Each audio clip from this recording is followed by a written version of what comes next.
तमाम खास मेहमान इस वक्त हमारे साथ जुड़ चुके हैं, मैं परिचय करा देती हूँ।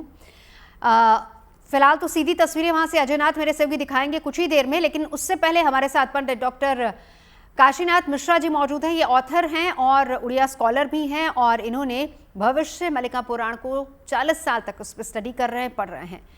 पंडित श्रीपति आचार्य एस्ट्रोलॉजर हमारे साथ मौजूद है भुवनेश्वर से सीधा। आचार्य राज मिश्रा हमारे साथ हैं कथावाचक, और साथ ही साथ डॉक्टर सुमित्रा अग्रवाल भी हमारे साथ मौजूद है। सबसे पहले शुरुआत पंडित डॉक्टर काशीनाथ मिश्रा जी आप ही से करेंगे। कितनी महिमा, कितना महत्व है इस रथ यात्रा का? कल से इसकी शुरुआत होने वाली है, क्योंकि देश नहीं विदेशों से लोग पहुंचते हैं। लाखों में इसकी संख्या भक्तों की यहाँ पर होती है जो कि पहुंचते हैं। मौसम की दुश्वारियां चाहे जैसी भी हो, लेकिन बावजूद इसके आस्था कभी कम नहीं होती। दिन ब दिन, साल दर साल ये बढ़ती जा रही है। जय जगन्नाथ। स्कंद पुराण के अनुसार जगन्नाथ महाप्रभु आषाढ़ शुक्ल द्वितीया के दिन अपने कर्म वेदी से जन्म वेदी की ओर यात्रा करते हैं, और जिस समय भगवान महाविष्णु जगन्नाथ स्थूल रूप धारण करके जाति धर्म वर्ण निर्विशेष में सभी जातियों का भगवान जगन्नाथ है, सभी धर्मों का भगवान जगन्नाथ है।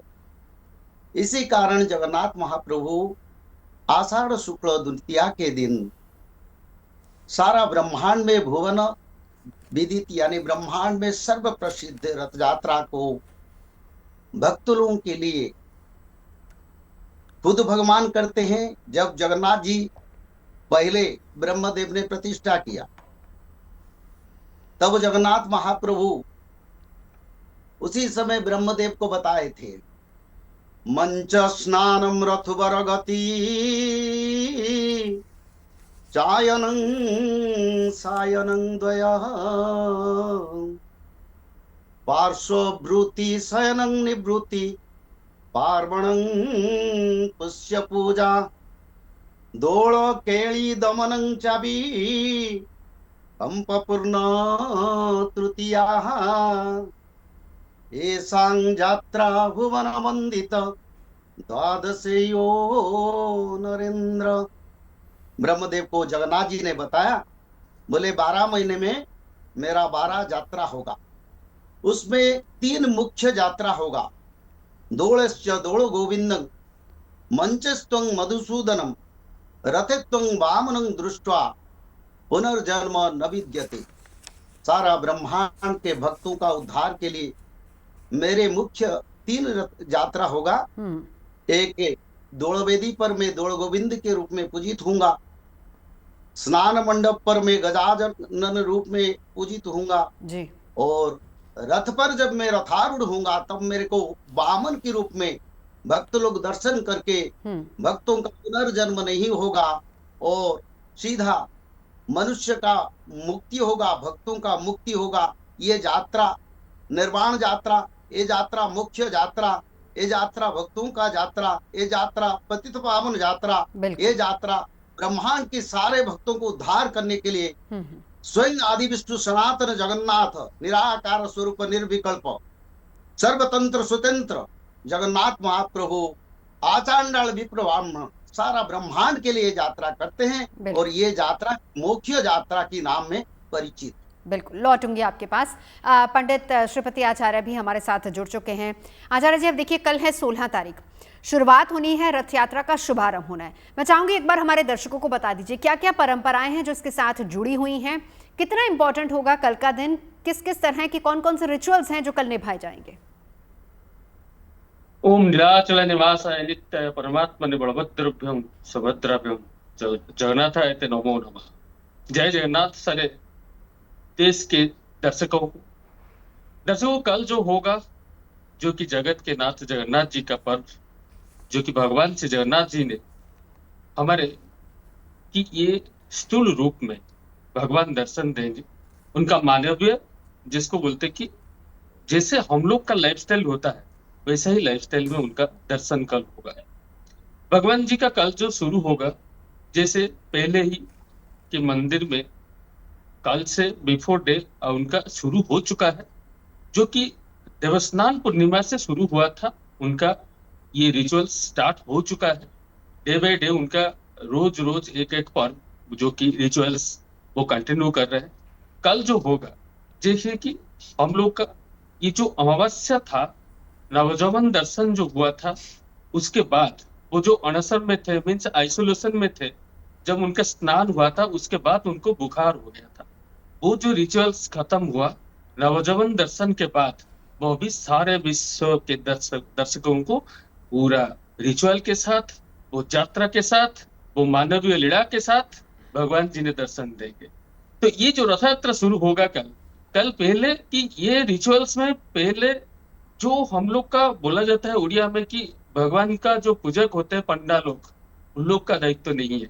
यहाँ पे रहेंगे वो पुराण में जो वर्णन है कि दैता सवायत, वो लोग सब आएंगे जो कि उनका बिफोर जनरेशन जो कि उनके साथ जुड़े हैं, जो साबर जाति बोले जाते हैं यहाँ पे उड़िया में हम लोग का, कि ये चारा साबर जो थे भगवान श्री कृष्ण के साथ, उनके साथ जुड़े हुए हैं। उसी दिन से वो उनके साथ है। अभी ये रथ के ऊपर उन लोग का दायित्व आ जाएगा। तो दैत्य सवायत ने वो लोग कल रिचुअल स्टार्ट करेंगे।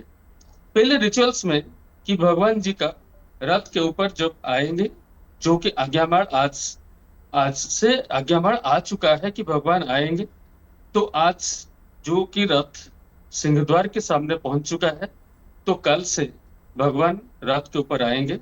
बट यहाँ पे रोल आएगा शंकराचार्य भगवान जी का। जो पहले भगवान जी का जो रथ यात्रा शुरू हुआ था, तो शंकराचार्य भगवान ने वहां पे जो कि भगवान जी को पूजा करने के बाद वो यहाँ पे आएंगे। तो उसके बाद कि रथ के ऊपर आने के बाद उनका रिचुअल स्टार्ट होगा। तो टाइम टू टाइम कि हम लोग का एक पहले से इतिहास से जुड़ा हुआ है। उड़ीसा के एक राजा थे पुरुषोत्तम देव जी। वहां पे जब रथ यात्रा हुआ था, जो एक था रिचुअल्स छेरा पहारा, मीन्स यहाँ पे कि रथ के ऊपर महाराज आएंगे, जो कि हम लोग का गजपति बोला जाता है, पूरी उड़ीसा के गजपति बोला जाता है। तो भगवान आपका राजा आएंगे, तो वहां पे छेरा पहरा करेंगे, जो रिचुअल शुरू होगा। उसके बाद रथ यात्रा का टाइम टू टाइम भगवान जी का शुरू हो जाएगा रिचुअल्स। बिल्कुल, चलिए रिचुअल्स क्या हैं, इसके पीछे की क्या क्या मान्यताएं हैं, ये सब आगे आपसे जानेंगे। आचार्य राज मिश्रा जी, अब क्योंकि शुरुआत हो रही है कल से रथ यात्रा की, मैं चाहूंगी जरा अलग अलग रथों के बारे में भी बताइए। किन मायनों में अलग अलग रथ खास होते हैं, अलग अलग रथों की विशेषताएं क्या हैं? देखिए, रथ की अलग अलग रथों की अलग अलग विशेषताएं, लेकिन एक विशेष जो हर रथ की एक विशेषता के बारे में भगवान राम ने कहा था। मैं क्योंकि आप सभी लोग जानते हैं, इस समय अगर नवजोत जी में थोड़ा और वर्णन करने का प्रयास करूं, इस बार की रथ यात्रा बहुत महत्वपूर्ण है। इसलिए भी महत्वपूर्ण है कि भगवान जगन्नाथ का जो हृदय जिसके बारे में कि वर्णन आता है और प्रति 12 वर्ष पर जिसको परिवर्तित किया जाता है, जो दूसरी एक मूर्ति बनाई जाती है, उसके अंदर जो रखा जाता है, जो भगवान कृष्ण का वास्तविकता में हृदय माना जाता है। इस समय मैं थोड़ा सा एस्ट्रोलॉजिकल वे लेकर के आ रहा हूं, क्योंकि आपने मेरे नाम के आगे ज्योतिषाचार्य लिखा भी है। तो कल जब रथ यात्रा का प्रारंभ होगा, तो काल पुरुष का जिसको हृदय कहा जाता है, वहां पर धर्म के सबसे प्रबल प्लैनेट बृहस्पति गजकेसरी योग को बनाते हुए चंद्रमा के साथ विराजमान होंगे। तो कल का जो समय होगा वो बहुत सुंदर होगा। जो रथ यात्रा का प्रारंभ होगा वो वास्तविकता में हृदय की मनोकामनाओं को पूर्ण करने वाला होगा। अब भगवान राम ने श्री रामचरितमानस के अंतर्गत रथ के विषय में विभीषण जी से भगवान राम ने प्रश्न किया था। जब आप लोग अगर रावण रथी विरथ रघुवीरा और देखी विभीषण भयो अधीरा, रावण को रथ पर विराजमान देखा, उसका रथ बहुत डिफरेंट तरीके का था और भगवान राम के पास कोई रथ नहीं था। और उसको देख करके भगवान राम के पास विभीषण जी आते हैं और विभीषण जी से भगवान राम रथ की महिमा का वर्णन करते हैं कि जो रथ है उसकी महिमा क्या है। क्योंकि भगवान जगन्नाथ के ही स्वरूप भगवान राम भी हैं, इसलिए उन्होंने बड़ा सुंदर अपने मुख से वर्णन किया है। तो कहते हैं कि सखा धर्ममय असरथ जाके, जो रथ है उसको धर्म का एक स्वरूप माना जाता है। सखा धर्ममय असरथ जाके और जीतन कह न कतहु रिपुता के, जो वास्तविकता में रथ को खींचता है, जो इस रथ यात्रा के दर्शन करता है, उस व्यक्ति को कभी भी जीवन में कोई शत्रु परास्त नहीं कर सकता है। लेकिन रथ किस चीज का स्वरूप है और रथ हमारे हृदय में किस चीज का स्वरूप है, उन्होंने बहुत सुंदर लिखा कि सौरज धीरज तहि रथ चाका। जो रथ के दोनों चक्के हैं, जिसको चाका कहा जाता है, जो पहिया कहा जाता है, वो हमारे शौर्य का प्रतीक है, हमारे धैर्य का प्रतीक है। जो हमारे जीवन के अंदर हमारा धैर्य है, जो हमारा शौर्य है, वो वास्तविकता में दोनों रथ का पहिया है। सौरज धीरज तहि रथ चाका और सत्यशील दृढ़ ध्वजा पताका। जो जगन्नाथ भगवान के ध्वजा जो ऊपर लहराई जाती है, वो सत्य और शील का प्रतीक कहा जाता है। किसी भी रथ के ऊपर जो एक्चुअल में ध्वजा होता है, जो पताका जिसको कहा जाता है, वो सत्य और शील का प्रतीक कहा जाता है। उन्होंने कहा बल विवेक दम परहित घोड़े। जो रथ को चलाने वाले, जो उसको खींचने वाले घोड़े होते हैं, या जिस प्रकार यहाँ जो रथ खींचा जाता है, यहाँ पर जो मनुष्य है, जो हम लोग श्रद्धा पूर्वक जाकर के उस रथ को खींचते हैं, उन्होंने कहा बल विवेक, बल और विवेक, वो भी बल हो, बुद्धि हो, विवेक हो, लेकिन वो दम रहित हो, अहंकार रहित हो। उसको घोड़ों का स्वरूप रथ के पहिए के अंतर्गत कहा गया है। और क्षमा कृपा समता रज जोरे। जो रथ की रस्सी स्पेशली कहा गई है, रथ की रस्सी को, जिस प्रकार रथ की रस्सी सबको कनेक्ट करके रखती है, उसी प्रकार आपके अंदर हृदय में रथ इस चीज को सूचित करता है। जगन्नाथ भगवान की वो रस्सी सूचित करती है कि किसी के अंतर्गत आपस में अहंकार नहीं होना चाहिए, भेद नहीं होना चाहिए, क्षमा और कृपा से जो परिपूर्ण व्यक्ति है। और जब आप रथ की रस्सी खींच भी रहे हैं, तो आपके अंदर वो क्षमा और कृपा विद्यमान होना चाहिए। तो रथ की अगर महिमा का वर्णन नवजोत जी करना शुरू करेंगे, तो उसमें भगवान राम की शब्दों में शायद घंटा भर लगेगा, लेकिन सौभाग्यशाली हैं हम लोग जो आज इस पर चर्चा कर रहे हैं आपके साथ। बिल्कुल, बिल्कुल। और दर्शन भी साथ साथ भगवान जगन्नाथ के कर रहे हैं। हम सीधे दर्शन भी कराएंगे, क्योंकि मेरे सहयोगी वहां से कुछ ही देर में हमारे साथ जुड़ने वाले हैं। अभी की जो तस्वीरें हैं वहां पर किस तरह का माहौल है, देश नहीं विदेशों से भी श्रद्धालु वहां पर पहुंचते हैं। और कहा तो ये भी जाता है कि बुकिंग्स बहुत महीनों पहले से ही वहां पर हो जाती है। अगर अभी आप प्लान करेंगे वहां जाने का, तो शायद आपको उतनी बुकिंग्स ना मिल पाएं। तस्वीरें सीधी वहां से दिखाएंगे सुमित्रा जी आपके पास आते हुए। बहुत सारी मान्यताएं इसके साथ भी जुड़ी हुई हैं। कहा यह भी जाता है कि ध्वज जो है वो हवा के विपरीत लहराता है। यहाँ की जो किचन है उसमें खाना कभी ख़त्म नहीं होता, चाहे कितने भी श्रद्धालु यहाँ पर आ जाए। इस तरह की बहुत सारी महिमाएं हैं, जो कि कहा जाता है कि प्रभु की कृपा से ये सब होता है। सबको पहले जयंती के माध्यम से शुभकामनाएं इस यात्रा की। देखिए, शब्द ही शुरू होता है रथ यात्रा, मतलब एक यात्रा है ये, जिसमें जीवन की पूर्णता बताना चाहते हैं कि घर की वापसी में ही पूर्णता होती है। अगर इस यात्रा को शुरू से समझें तो आप देखिए, हम यहाँ बता रहे कि यात्रा में भगवान सुभद्रा को ले जाते हैं द्वारका घुमाने के लिए। तो सबसे पहले क्वेश्चन ये आता है कि जब वो द्वारका में घुमाने के लिए रथ पे ले जा रहे थे, तो ये यात्रा पुरी में क्यों की जा रही है? एक सवाल आ सकता है हमारे मन में। ये यात्रा पुरी में किस लिए होती है? क्योंकि अगर इसको देखें स्कंद पुराण के अनुसार अगर बात करें, तो जब भगवान ने अपने देह को त्यागा था, तो अर्जुन ने लास्ट में उनका देह संस्कार किया था। जब ये संस्कार किए तो भगवान का हृदय रह गया था, वो नहीं जला। अब वो हमें इसे जल, हम देखते हैं हमारे धर्म में क्या होता है, जो भी बच जाता है हम उसे जल में प्रवाहित कर देते हैं। तो उन्होंने एक दिव्य बॉक्स में, लकड़ी के डब्बे में इसे प्रवाहित कर दिया। अब ये जो डब्बा है, ये पानी में बहते बहते कहाँ पहुंचता है? ये नीलाचल पुरी में पहुंचता है, समुद्र के तट पे। राजा इसे वहां से उठा लेते हैं। वो विश्वकर्मा जी को बुलाते हैं और बोलते हैं आप इससे 3 मूर्ति बना दीजिए, जगन्नाथ जी, बलराम जी और सुभद्रा जी की। और जब ये तीनों मूर्ति जब बना रहे होते हैं, तो भगवान का जो हृदय है ना, इसमें जो इसको बोलते हैं ब्रह्म पदार्थ, ठीक है। ये जो अभी पंडित जी ने बताया कि इसे हम बहुत सारे रिचुअल्स इससे भी जुड़े हुए हैं। जब ये बना रहे थे मूर्ति, तो बोला गया था कि कोई अंदर मत आओ, लेकिन रानी ने रिक्वेस्ट किया, अब राजा अंदर गए तो भगवान गायब हो गए। तो मूर्ति पूरी बनी हुई नहीं है। और जब आपने जैसे बताया कि इसमें जितने भी, अगर इसमें एक और दूसरा रहस्य भी ये है कि इसमें एक आध्यात्मिक पक्ष भी है कि ये यहाँ पे यात्रा क्यों शुरू की गई। हम लोग बोलते हैं जो मुख्य जो मंदिर है ना, इस मुख्य मंदिर को एक्चुअली हम मान रहे हैं कि ये द्वारका है, और जो ये अपनी मौसी के घर जा रहे हैं ये है वृंदावन। तो भगवान, क्योंकि जब द्वारका में रहते हैं कृष्ण भगवान, तो वहाँ वो ऐश्वर्य के साथ रहते हैं और राजा के रूप में रहते हैं, पर उनका मन हमेशा वृंदावन में जाने का इच्छा रखता है कि मैं मेरे माता के पास जाऊं, पिताजी के पास जाऊं, गोपियों के प्रेम में जाऊं। तो ये जो यात्रा है ना, ये पुरी के मुख्य मंदिर से द्वारका जाने की यात्रा आप समझ सकते हैं कि वहां जाकर 9 दिन वो रहते हैं, अपनी मौसी के घर में रहते हैं। और जो गुंडीचा मंदिर है उसको एक्चुअली वृंदावन का प्रतीक ही माना जाता है। बिल्कुल। तो जब यहाँ पे एक एक जो सच्चे प्रेम की जो ताकत होती है इस पूरे यात्रा में भी दिखाई जाएगी। जैसे रथ देखिए बीच में एक जगह जाके अपने आप रुक जाता है। वो एक ऐसा जगह जहाँ पे एक मजार है, वो वहां इसलिए रुकते हैं क्योंकि वो सच्चे प्रेम की ताकत काशीनाथ को जी वहां आपके पर पास आती दर्शा है, एक रहे बार हैं। सुमित्रा जी बात रख ले पूरी। जी सुमित्रा जी।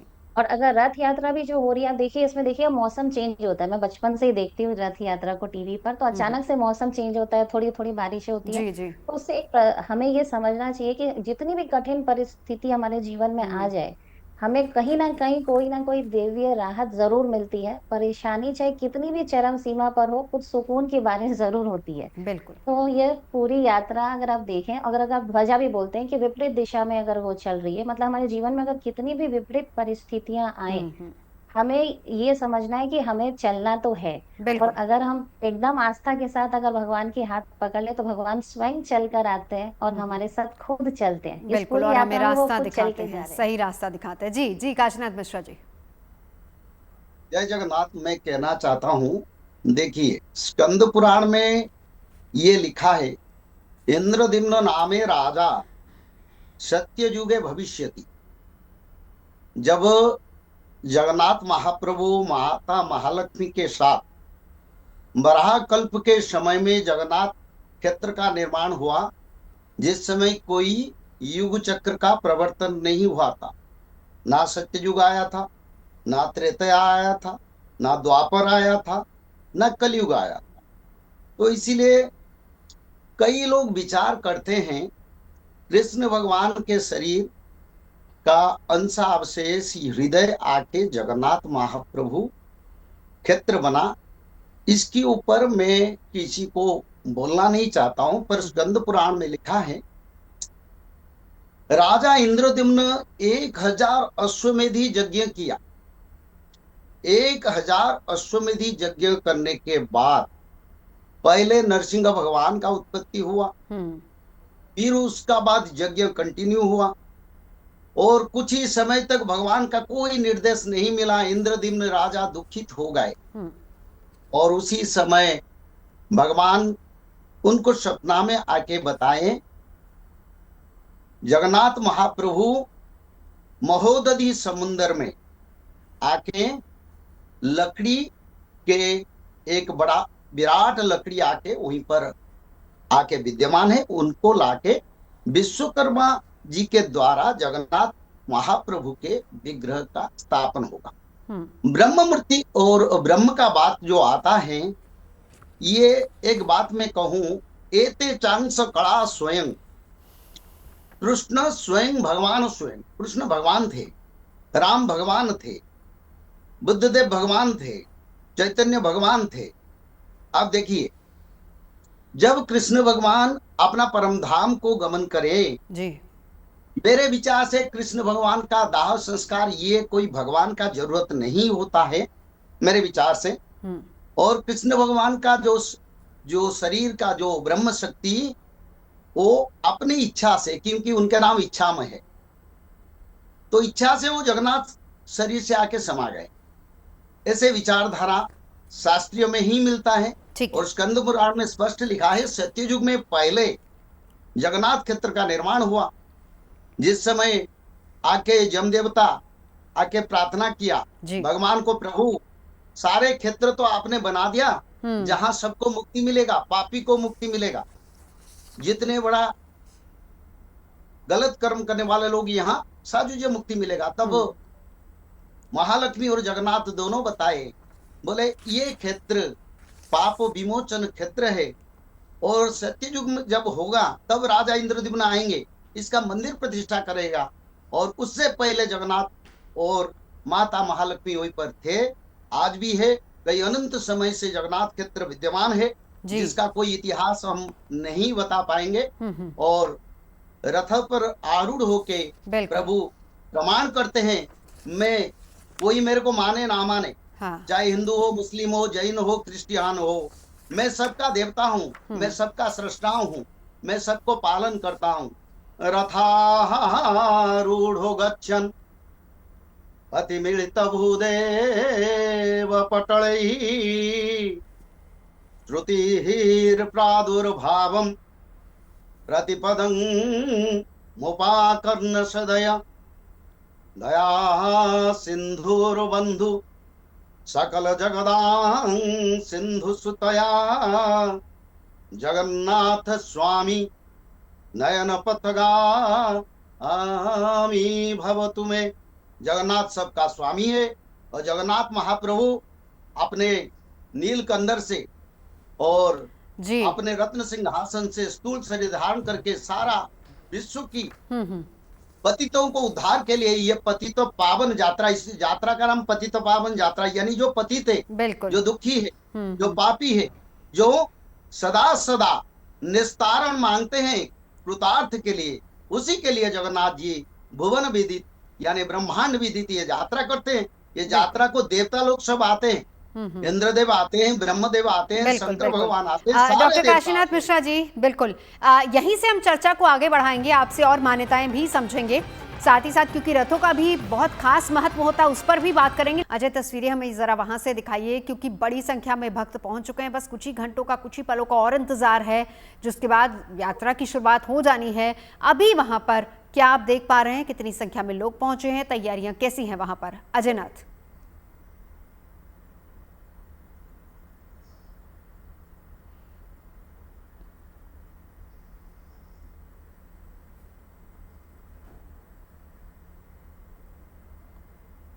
चलिए, लगता है अजय तक आवाज नहीं पहुंच पा सर आवाज आ रहा है? जी जी बिल्कुल सुन पा रहे हैं अजय। सर आवाज आ रहा है? सर मेरा आवाज आ रहा है? प्लीज। चलिए अजय, लौटेंगे आपके पास लौटेंगे, शायद कुछ टेक्निकल इशू है। पंडित श्रीपति आचार्य आपके पास आना चाहूंगे। मैं चाहूंगी कि तीनों रथों के बारे में भी आप हमें बताएं, इनकी खासियत क्या होती है, चाहे वो पहला जिसको हम नंदी घोष कहते हैं, ताल ध्वज या फिर दर्प दलन, तीनों रथों की क्या क्या विशेषताएं हैं? जय जगन्नाथ। सारे दर्शकों को मैं बताऊंगा कि ये जो हम लोग का रथ है, जो कि भगवान श्री जगन्नाथ जी का, पहले हम जाएंगे भगवान श्री जगन्नाथ जी के पास, जो कि नंदीघोष होता है। तो उसमें हम देखेंगे तो ये रथ जो है कि भगवान श्री जगन्नाथ जी का वो पुराण से वर्णन है कि दैट इज स्पेशल, कि भगवान जो है, भगवान श्री जगन्नाथ वो भी मिरेकल भगवान है, जिनका ये मंदिर का 500 मीटर दूर से मीन्स 500 रेडियस में भी हर चीज मिरेकल है। तो ये रथ भी मिरेकल है, जिसमें हम लोग देखेंगे तो इसमें 832 पीसेस ऑफ हम लोग का वुडन लकड़ी से वो बना हुआ है। तो उसमें जैसे कि हम लोग का 16 उसमें पहिया जो चक्का है, जो कि व्हील है, और साथ में उसका हाइट 44 फीट 2 इंच है। और उसका जैसे कि ये जो रस्सी लगा हुआ है, इसको भी हम देखेंगे तो 32 इंच का है। और साथ में इसमें हम लोग का जो रक्षक है वो रथ का, जो हम लोग बोलते हैं कि जो चलाते हैं उसको, यह भगवान गरुड़। और साथ में इनका सारथी भी है, जिसका नाम भी है दारुक।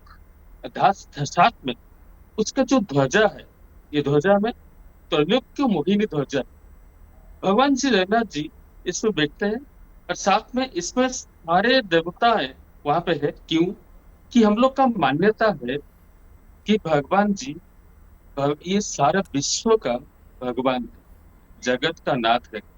जो कि ये जो मानवीय लीला है, जो रथ यात्रा है, इसमें क्या होता है कि हम इतिहास को जाएंगे तो जो भी है धर्म जाजक वो पूरी आए हैं।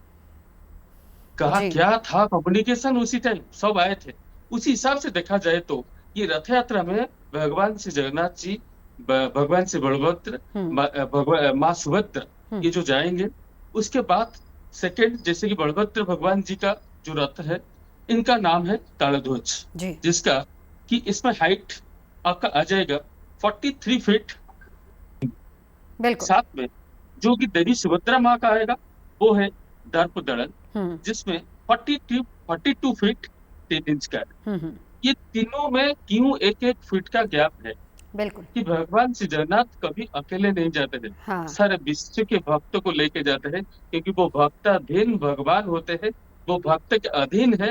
वो सारे भक्तों को वही बोले हैं कि इस साल में एक बार आऊंगा, वो 9 दिन का मैं लीला करूंगा, तो उसी में आप सब आ जाइए, आपका जो पाप है मैं सबको बिल्कुल, आहरण और कर यही दूंगा। एक बड़ी वजह है, बिल्कुल यही एक बड़ी वजह है कि देश ही नहीं विदेशों से भी भक्त यहाँ पर पहुंचते हैं प्रभु के दर्शन करने के लिए। हम एक बार फिर से अजयनाथ, हम मेरे सहयोगी हमारे साथ जुड़ चुके हैं। अजय, सीधा सा सवाल है, तस्वीरें हमें वहां के आसपास की दिखाइए, कैसी रौनक है वहां पर इस वक्त?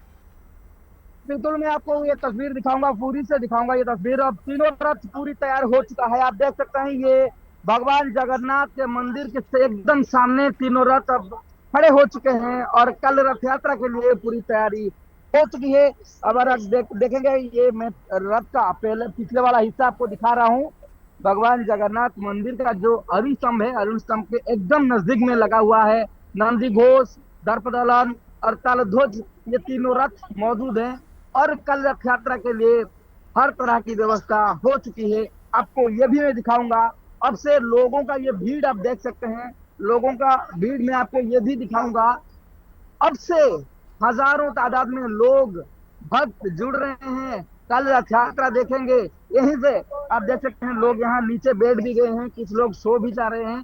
तो ये जगह नहीं छोड़ेंगे, क्योंकि आज एक ही रात का दिन, मतलब एक ही रात है बाकी। बस कल सुबह ये लीला शुरू होगा, भगवान का ये अपूर्व लीला शुरू होगा। इसलिए देखिए, लोग सो रहे हैं, यही सोएंगे, यहीं पे बैठेंगे, कहीं नहीं जाएंगे, कल तक इंतजार करेंगे, भगवान को देखेंगे। आपको मैं ये भी दिखाऊंगा, यहाँ फायर टीम भी मौजूद है, फायर का गाड़ी भी यहाँ रखा हुआ है। इसके साथ साथ फास्टैग सेंटर भी खुल गया है, और फास्टैग सेंटर जहाँ पे लोगों को कुछ भी दिक्कत होता है तो लोगों को लेने के लिए एम्बुलेंस भी मौजूद है, और इसके साथ साथ पुलिस बल तैनात किया गया है। आप देख सकते हैं, मैं आपको पूरा दिखाऊंगा।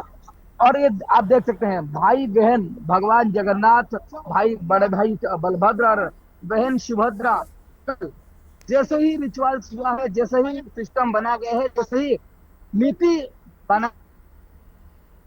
बिल्कुल, चलिए अजयनाथ, मैं लौटूंगी आपके पास। हमें तस्वीरें अजय लगातार वहां से दिखा भी रहे हैं, लेकिन जल्दी से आचार्य राज मिश्रा जी आपके पास आते हुए, हर दिन की अलग अलग मान्यताएं हैं, परंपराएं हैं, क्या क्या रहने वाली हैं? देखिए, जैसा कि हम लोग जानते हैं कि पहले दिन रथ यात्रा का प्रारंभ होता है और उसके साथ तीनों जो भगवान जगन्नाथ हैं, बलभद्र हैं और सुभद्रा हैं, तीनों को रथ के अंतर्गत बिठाया जाता है और रथ की तैयारी होती है। सो पहला दिन जो कहा जाता है, शास्त्रों के अकॉर्डिंग भक्ति प्रारंभ होती है श्रद्धा से। तो पहले दिन का तात्पर्य है कि यदि आपको जीवन में परमात्मा को प्राप्त करना है तो पहले दिन उस श्रद्धा को रिप्रेजेंट करता है। और जैसा कि श्री रामचरितमानस के अंतर्गत आगे, श्रद्धा विश्वास रूपिणो, परमात्मा श्रद्धा से प्राप्त करने का विषय है। श्रद्धा, और तो पहला दिन रिप्रेजेंट करता है श्रद्धा को, जहां पर श्रद्धा पूर्वक ला करके तीनों देवताओं को, देवी को और दोनों देवताओं को ला करके रथ के अंदर अलग अलग बिठाया जाता है। दूसरा दिन जब भगवान गुंडीचा मंदिर में प्रवेश करते हैं, गुंडीचा मंदिर में वो जो विराजमान होते हैं और उनका वहां विशेष पूजन इत्यादि होता है, तो उसको कहा जाता है सेवा संदेश। श्री रामचरितमानस के अंतर्गत भगवान हनुमान जी ने विभीषण से कहा था कि सुनो विभीषण प्रभु कई रीति और करहि सदा सेवक पर प्रीति।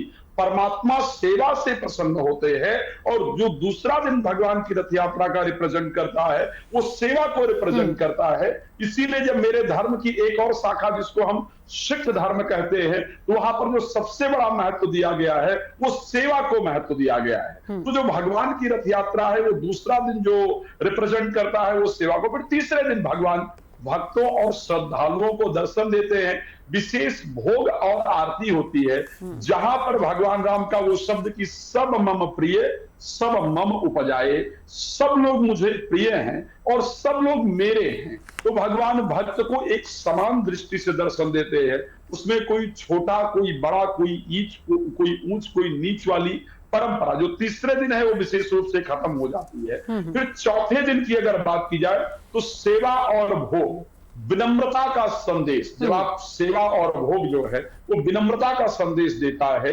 जब भी आप किसी की सेवा करते हैं तो आप अपने अहंकार को, और परमात्मा को प्राप्त करने के लिए सबसे इंपॉर्टेंट है कि आप अपने अहंकार को नष्ट कर दें। ठीक है, तो वो परिस्थिति सबसे महत्वपूर्ण है। और चौथा दिन नवजोत जी उसी को रिप्रेजेंट करता है। पांचवा दिन जो है, जहां पर हेरा पंचमी कहा जाता है, जहां पर माता लक्ष्मी और श्री मंदिर से गुंडीचा मंदिर आती हैं और भगवान जगन्नाथ को बिना बताए जाने का वो प्रतीकात्मक जो एक नाराजगी वाला विषय है, पांचवें दिन स्पेशली उसका किया जाता है और उसको प्रेम संदेश कहा जाता है। किसी रिश्ते के अंतर्गत आपस में प्रेम होना बहुत महत्वपूर्ण है। रिश्ते में एक दूसरे से नाराजगी हो सकती है, लेकिन दूसरे को मनाना आना चाहिए। भगवान ने समाज को एक सुंदर संदेश देने का प्रयास किया है नवजोत जी। उसी प्रकार से छठा दिन, जहां पर गुंडीचा में विश्राम और दर्शन होता है, भगवान भक्तों को दर्शन देते हैं और विशेष धार्मिक कार्यक्रम इत्यादि आयोजन किया जाता है, जहां पर धर्म संदेश है, जहां कहा जाता है कि धर्मो रक्षति रक्षता। श्री रामचरितमानस के अंतर्गत एक चौपाई कहा गया जी कि राजी। धीरज धर्म मित्र अरुणारी आपत्काल पर की तरु। तो 9 दिन का नवजोत जी विशेष अलग अलग प्रकार का विधान है बिल्कुल। और उसको श्रद्धा से पालन करने से भगवान की कृपा प्राप्त होती। जी सुमित्रा जी, डॉक्टर सुमित्रा, मैं आपके पास आना चाहूंगी। देखिए, मान्यताएं ऐसी जुड़ी हुई हैं कि साल दर साल संख्या भक्तों की लगातार बढ़ती जा रही है, क्योंकि भक्त जो वहां पर पहुंचते हैं उनको लगता है कि वो साक्षात प्रभु के दर्शन करने। माहौल बिल्कुल वैसा होता है। और अगर देखा जाए तो पवित्रता का, साफ सफाई का, स्वच्छता का बहुत ज्यादा ख्याल इस यात्रा में रखा जाता है। मैं स्वच्छता अभियान से हमेशा ही जुड़ी हुई हूँ, तो मैं यही बोलना चाहूंगी कि जो भी जाते हैं, कोई भी यात्रा में हम जाते हैं, कोई भी भगवान के दर्शन भी करने जाते हैं, ये पूरा जो क्रम है ना, अगर आप इस पूरे क्रम को देखिए तो सबसे पहले भगवान अपने जब निकलते हैं बाहर तो वो खुद चल कर आते हैं, तो बताते हैं कहीं ना कहीं हमें अपने अहंकार का त्याग करना चाहिए। जो राजा जी जो झाड़ू कर रहे हैं वो भी बताना चाहते हैं कि हमें कहीं ना कहीं अपने अहंकार, अपने पैसे और अपने पद को छोड़कर सेवा भाव से आगे बढ़ना चाहिए। तो हम भी कोई कचरा नहीं फेंके, और हम भी अगर कभी कचरा फेंके तो खुद या कोई भी फेंका है तो उसे उठाने का सामर्थ्य हमारे अंदर होना चाहिए। अगर राजा उठा सकता है तो हम भी जरूर उठा सकते हैं। अब जब रथ हम खींच रहे होते हैं तो कठोपनिषद में एक बात बोली गई है कि शरीर एक रथ है और आत्मा जो है वो एक सारथी है। तो जीवन का जो भी हमारे अंदर जो भी भारीपन है वो अकेले नहीं संभव हो सकता। अगर हम जब संगठित होकर, जब सारे लोग एक साथ एकजुट होकर जीवन के सारे क्रमों को करते हैं, ये पूरे देखिए रिचुअल में आप देखेंगे कि सब लोग संगठित रूप से एक साथ काम करते हैं। तो ये जो संगठित हमें जो काम करना चाहिए, गंदा नहीं फैलाना चाहिए, तो हमें ध्यान रखना ही चाहिए। इसके बाद देखिए हेरा पंचमी में एक खास बात बोलना चाहूंगी, यहाँ पे लक्ष्मी जी का क्रोध करना भी सब मैरिड वुमेन के लिए भी एक लेसन है और पुरुषों के लिए भी है कि बिना बताए हस्बैंड चले जाते हैं, 4 दिन तक वो परेशान होती है, 5वें दिन वो उनको खोजती है, वहां जब पहुंचती है तो भगवान डर के ताला लगवा देते हैं कि अंदर आएगी तो लड़ाई करेगी। ये देखकर उन्हें और गुस्सा आता है, वो रथ को तोड़कर आ जाती है वापस। अब देखिए उनके अंदर भी ग्लानि का भाव आता है कि मैंने रथ को तोड़ दिया, तो पीछे की रास्ते से जाती है, मेन गेट से नहीं आती है। तो यहाँ पे बताया जाता है कि अगर हम एक अपराध करते हैं तो अगर भगवान अपने अपराध के बोध को लाते हैं तो हमारे अंदर भी अपराध बोध होना चाहिए। अब जगन्नाथ जी की देखिए खास बात क्या होती है कि रिश्ते में कभी भी एक अगर करवाहट हो तो उसके बाद वापसी हमेशा ही संभव होती है। भगवान देखिए एक माला भेजते हैं और क्षमा मांगने के लिए, फिर जब वो वापस आते हैं तो मिठाई लाते हैं और देवी उनको वापस एक्सेप्ट करती है। तो जो पूरी प्रक्रिया होती है ना, उसमें कहीं ना कहीं बताया जाता है कि समर्पण, सामूहिक काम करना, सामूहिक साफ सफाई मेंटेन करना और जीवन को चलाने के लिए क्रोध को और कम से कम किसी भी रिलेशनशिप को छोड़कर हम आगे नहीं बढ़ सकते। और रथ की डोर इस तरह होती है कि जीवन में अगर हम जिम्मेदारियों को लेते हैं और भगवान का अनुसरण करते हैं तो हम अपने जीवन की यात्रा को कंप्लीट कर सकते हैं। तो कभी भी किसी को बीच में छोड़कर हम कोई भी चीज की उपलब्धि नहीं कर सकते। घर को, परिवार को, सबको लेके चलना पड़ता है और कम से कम सब साफ सफाई मेंटेन करें, क्योंकि हमको अपने प्रकृति को, पर्यावरण को आगे के जनरेशन के लिए भी छोड़ना है। अगर हम इतना उसके साथ गलत करेंगे तो कहीं ना कहीं हम अच्छा नहीं कर रहे हैं आने वाली पीढ़ी। बिल्कुल बिल्कुल, और हमारे शास्त्र भी यही संदेश देते हैं। डॉक्टर काशीनाथ, अब आपके पास आना चाहूंगी। महाप्रसाद की भी महिमा है, जरा उसके बारे में भी हमें बताइए। किस तरह का भोग प्रभु को लगता है, कब कब कैसा कैसा भोग लगता है, बनाने की परंपरा, तरीके क्या हैं और क्या उसमें कुछ बदलाव आया है? देखिए, जगन्नाथ महाप्रभु क्षेत्र में जगन्नाथ महाप्रभु राजा इंद्रद्युम्न ने वर मांगे थे, ये प्रभु आप चारों युग में कभी आपको रेस्ट नहीं मिला, आप हमेशा कर्म में व्यस्त रहे और इसी समय से जब आप यहां से विद्यमान हुए हैं मैं आपसे ये वर मांगता हूं प्रभु, आप हर दिन भोजन करें, हर समय भोजन करें, आपकी हाथ से पानी ना सूखे। इसके बारे में उड़िया में एक पंक्ति है, रात्रर्धमान तो बाट पड़ुथिब आउ भुंजु जगन्नाथ हाथ न सुखिब। यही आज्ञा हेउ मोते हे नील माधव, एहु आज्ञा हेउ मोते हे नील माधव। यहाँ राजा इंद्रद्युम्न भगवान जगन्नाथ से प्रार्थना करते हैं। जिस दिन जगन्नाथ मंदिर का प्रतिष्ठा हुआ उसी दिन का बात है, क्योंकि मंदिर प्रतिष्ठा के बाद राजा इंद्रद्युम्न को वर मांगने के लिए जगन्नाथ महाप्रभु बोले, और इंद्रद्युम्न राजा ने उनको वर मांगे, प्रभु आप यहाँ भोजन करते रहे, आपका हाथ से कभी पानी ना सूखे। इसी परंपरा आधारित आज भी कई आदि सत्ययुग से ये परंपरा, जगन्नाथ महाप्रभु सत्ययुग से इंद्रद्युम्न राजा के द्वारा जब पहला सत्ययुग आया था उसी समय से मंदिर का प्रतिष्ठा। बिल्कुल। तो इसी परंपरा में जगन्नाथ महाप्रभु 56 प्रकार के भोग खाते और 60 पौठी भोग लगता है। 56 प्रकार का भोग, 56 प्रकार के भोग में उनका खिचड़ी लगता है, कानिका लगता है, साग सब्जी लगता है, डालमा लगता है, मोहर लगता है, और कई प्रकार का व्यंजन और घी अन्न जैसे प्रसाद और अबड़ा जैसे अन्न भी प्रसाद लगता है। बिल्कुल।